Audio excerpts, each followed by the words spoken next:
My name is Rose. I'm 34 years old, and I live with my husband, Mark. We both work at the company that my father-in-law founded. My father-in-law has already retired, but he built up a small construction company into a business with annual sales of $173 million. It seems that he played hardball like acquiring rival construction companies, but everyone praises his business skills. My husband, who was to follow in his father's steps, had a pampered upbringing as their only son and has a gentle character that doesn't seem to really apply in this harsh, cold world. Although being gentle sounds nice, in reality he is an indecisive person who can't make decisions about anything, and I started to feel that he was unsuitable as both a husband and a company manager. Even my husband would say things like, "I'm not cut out to be a manager, so even if I become the CEO, I'll probably just only look like a CEO, but that's easier for me," showing that he wasn't seriously thinking about taking over the company. We've been married for 5 years now, but recently I've been particularly dissatisfied with my husband's lack of initiative. In contrast to my husband, I consider myself a decisive person, and when my father-in-law was active, he seemed to like that about me and gave me various jobs. Before I got married, I used to work at a bank, so I always work while paying attention to the numbers. I quit the bank when I got married, intending to become a full-time housewife, but my father-in-law asked me to work at the construction company, so I decided to do that. Shortly after I started working, my father-in-law started inviting me to meetings, where board members would participate and asked for my opinions about management. At first, the directors seemed to question why the founder's daughter-in-law was invited to important meetings, but as I gave appropriate opinions, they started to listen to me. My husband was also a director, but he didn't participate in the meetings, and both the directors and my father-in-law seemed to think that was normal at this point. After the meetings, when I returned home, my husband would be watching TV with a carefree look on his face. "Why didn't you attend today's meeting?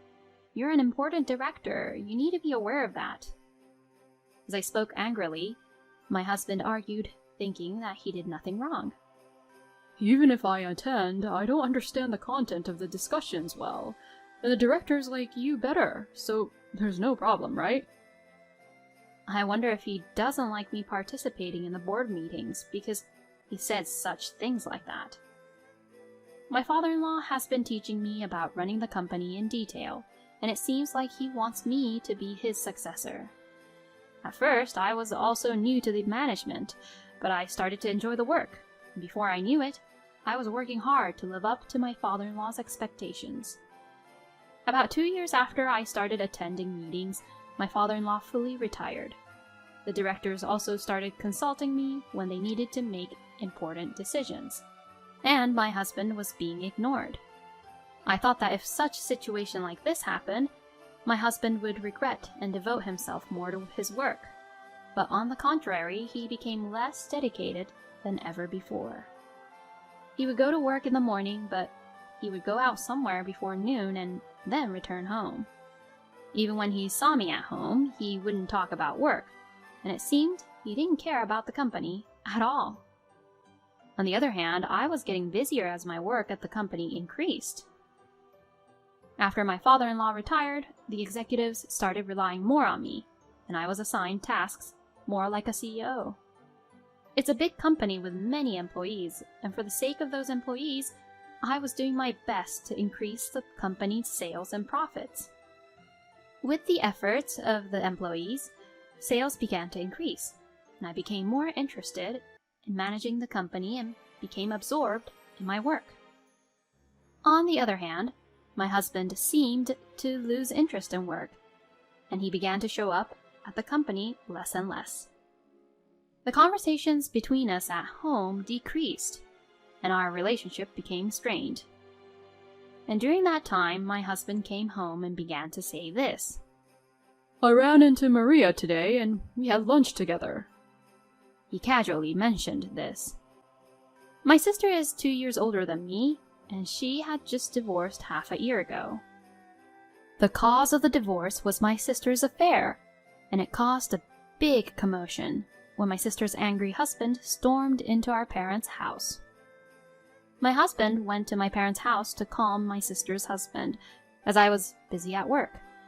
Having a pampered upbringing and being gentle, my husband persuaded my sister's husband, who reluctantly left at that time, and my sister later said, "The company's CEO is really amazing."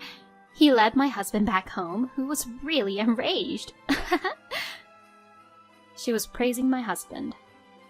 My husband, with his calm attitude and laid-back way of speaking, probably managed to defuse my sister's angry husband.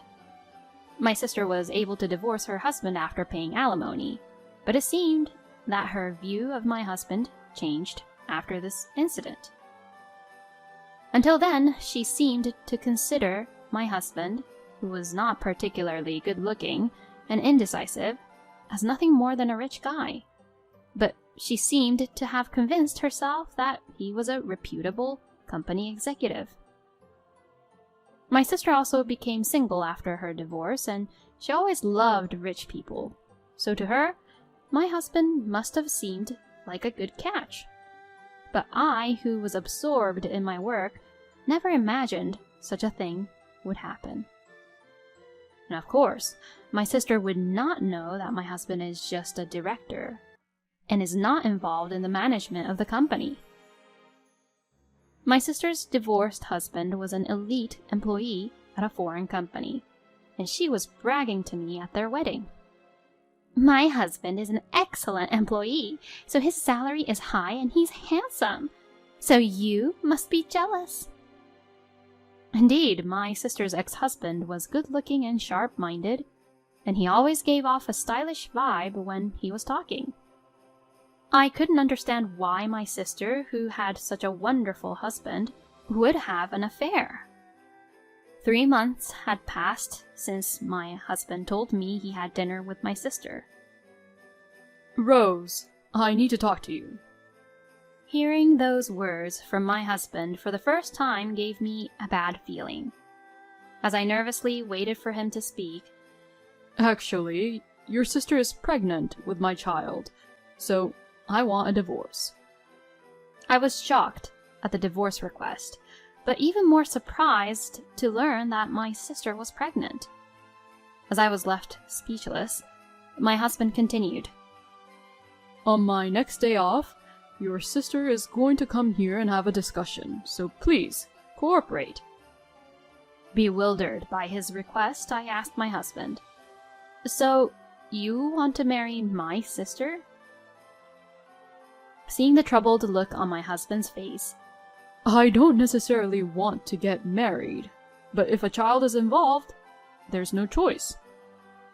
Frustrated with my indecisive husband, I answered with a sigh, "Well, if there's a child involved, there's no choice. Let's talk about the future when my sister comes." Knowing that I wouldn't be able to decide anything by talking to my husband, I decided to meet my sister directly.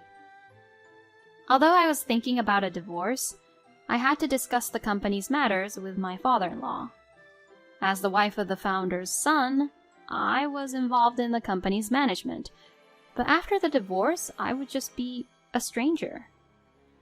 The next day, I went to my in-law's house and told my father-in-law what my husband had said. My mother-in-law, who was present, was happy that my husband had a child, but she became quiet when my father-in-law glared at her. It seems my mother-in-law cares more about her grandchildren than the company's management.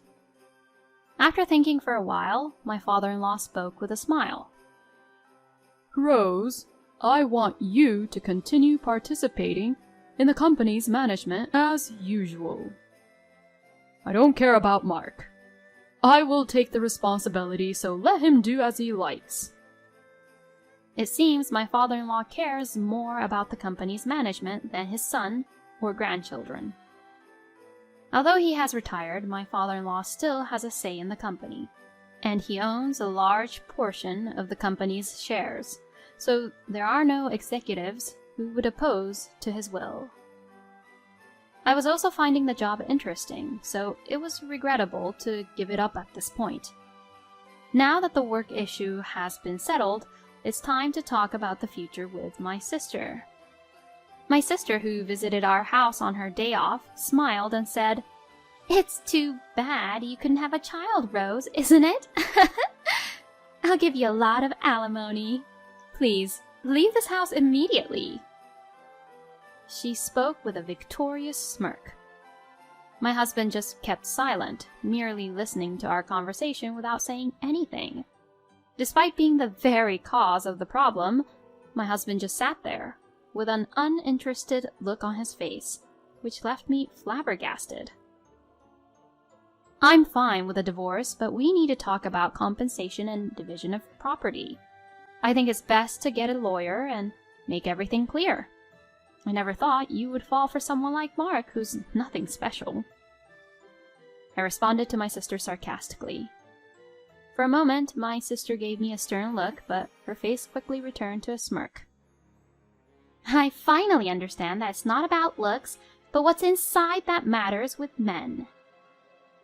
I was amused by her claiming to fully understand my husband, and while trying not to laugh, I said, "That's good for you then. I hope you and Mark live happily together." She might have been talking about his money. She seemed to assume that my husband was the CEO of my father-in-law's company, but it appeared she hadn't heard anything from him. After the discussion ended, my sister stated she would start living here. As she had brought a moving company, I took only the essentials and left. Knowing my quick-to-act sister, I had predicted this would happen, and had already arranged for a new apartment. I had hired a lawyer and had all the paperwork ready for property division and claiming compensation. The next day, after I had moved all my belongings, I began negotiations for compensation and property division with my husband and sister along with my lawyer. My husband was present, still acting as if he was unrelated to this, and only my sister spoke. "As I said before, I'll pay whatever compensation you want. Just decide on your own." Hearing her words, my lawyer decided to claim compensation for my sister, in addition to my husband. My sister was still making payments on compensation claimed by her ex-husband, so the lawyer had previously advised me that claiming from her might be impossible. But since she said she'd pay anything, we decided to claim from her as well. When it came to property division, my sister said cheerfully, "This mansion is originally Mark's family property, so it wouldn't be part of the property division, right?" With an expressionless face, my lawyer answered her, "This building and land are owned by the company, so it's up to the company to decide." It seemed like my husband also thought this house belonged to his father, and he said, "Is that so? I thought this house belonged to my father." he asked, seemingly without much surprise. On the other hand, my sister turned to the lawyer. "Wait a minute, so you're saying I can't live in this house?" The lawyer replied in an uptight way, "It's owned by the company, so if the company approves, you can continue living here." At these words, my sister seemed to relax a bit. "Why didn't you say that sooner? Since Mark, the CEO, will be living here, it should be fine, right?" The lawyer looked surprised for a moment, then burst out laughing. "What are you talking about? Your sister here is the CEO, not Mark."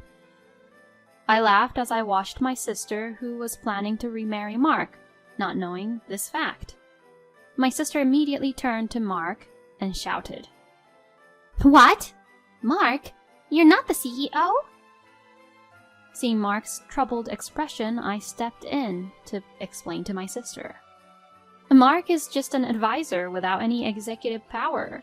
I'm an executive officer, but they made me the CEO too." Mark's father, the founder, had been the CEO for a long time, but when he retired, he made me an executive officer and even appointed me as the CEO. The other directors also valued my accomplishments, so there was no opposition. On the other hand, my husband was made an advisor without executive power, due to my father-in-law's arrangement. He received a director's salary, but he didn't actually have any work to do, so the amount was less than that of an ordinary employee. That's why I was the one who covered all our living expenses. My husband, who never worried about our household finances, didn't care whether the house he lived in was owned by the company or by my father-in-law. Although the house was owned by the company, my responsible father-in-law had been charging me rent, so I had always considered it to be a regular rental property. The lawyer asked me, laughing, "So, is it okay to continue renting this house to Mark?" My sister reacted to the word rent in the lawyer's question. "What do you mean by rent? You're going to charge Mark for it? It's company property, isn't it? Make it free!" And the lawyer, laughing again at my sister's words, presented the amount of rent. My sister was surprised to see the amount, and it seemed that it was the first time my husband knew about the rent too. "So, a big house like this does have high rent. With my salary, I can't afford it." With his board member salary, if he pays the rent, he would be left with almost no money, making it impossible for him to live. Regarding the division of property, during our 5-year marriage, my husband used up all of his small board member salary, and my salary disappeared due to the expensive rent and living expenses. We didn't have much savings left, just enough to split the savings in half. After the lawyer left, my sister, who had been hoping for a mansion, was completely deflated when she found out it was rented, and was standing there in a daze. My husband was smiling as usual, so I suggested, "Since your mother was happy that you're having a child, why don't you move out of here and go back to your parents' house?" My husband agreed, but I found it funny that I had to be so considerate to my soon-to-be ex-husband. I was worried about whether such a helpless husband could raise a child, but it wasn't my concern, so I decided to leave.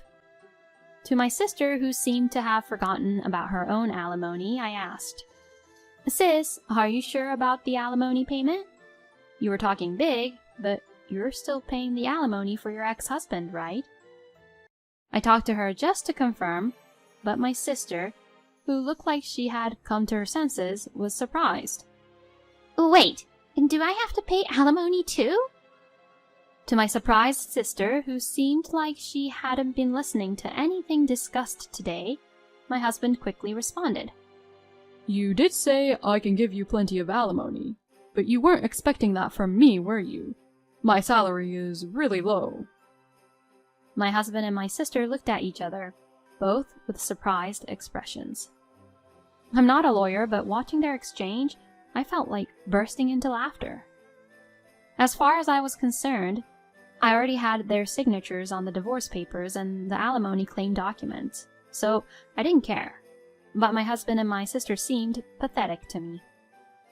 My ex-husband, who had remarried my sister, seemed to have gone back to his parents' house, as I had advised, but I heard that my sister and her in-laws were constantly fighting.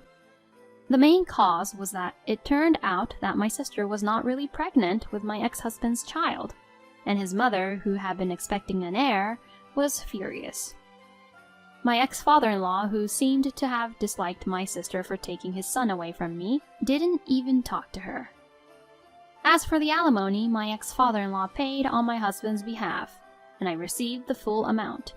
But when my sister saw this, she asked her father-in-law, "Father-in-law, please, pay my alimony as well." In response to this, the father-in-law argued back, "You have no right to call me father," and he yelled at her. Having received none of what she had hoped for, my sister fled from her husband's family home without a word and has been missing since. It's too stupid that she remarried my ex-husband just to bear the burden of alimony. My ex-husband seemed to want to get back together with me, but he was scolded by his father.